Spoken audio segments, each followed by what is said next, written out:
আসসালামু আলাইকুম রহমতুল্লাহি ওবরাকাতু। সুপ্রিয় দিনী ভাই, আপনি চিন্তিত দেশের বর্তমান পরিস্থিতি নিয়ে, তাই না?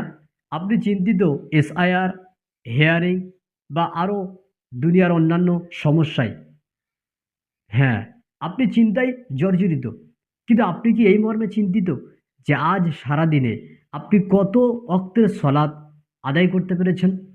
বা আপনি কত ওয়াক্তের সলাৎ জামাতের সঙ্গে আদায় করেছেন? এই মর্মে কি আপনি চিন্তা করছেন?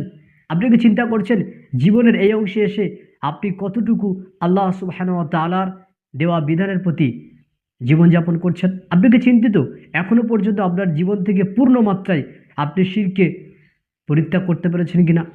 আপনি কি চিন্তিত আপনি এখনো পর্যন্ত রসুল্লাহ সাল্লাহ আলাইহি ওয়াসাল্লামের দেওয়া নীতি ও আদর্শের উপরে কতটুকু চলার ক্ষেত্রে প্রয়াস রেখেছেন?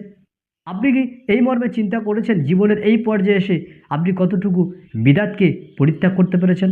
আপনি কি চিন্তা করছেন যে আপনি আজ সারাদিনে পবিত্র কোরআনুল কারীমের কতটুকু অংশ তেলাওয়াত করেছেন বা কতটুকু অংশ আপনি বোঝার চেষ্টা করেছেন? আপনি চিন্তিত নন, তাই না? আপনি কি চিন্তিত আজ আপনি ব্যবসা করতে গিয়ে ব্যবসার উপরে কতটুকু আপনি ফায়দা করেছেন সত্য ও ন্যায়ের উপরে টিকে থেকে? আপনি কি চিন্তিত মানুষের সঙ্গে আচরণ করতে গিয়ে আপনি এমন কোনো আচরণ করেছেন কি যে আচরণের দ্বারাতে মানুষ কষ্ট পেয়েছে, অন্তর ব্যথিত হয়েছে?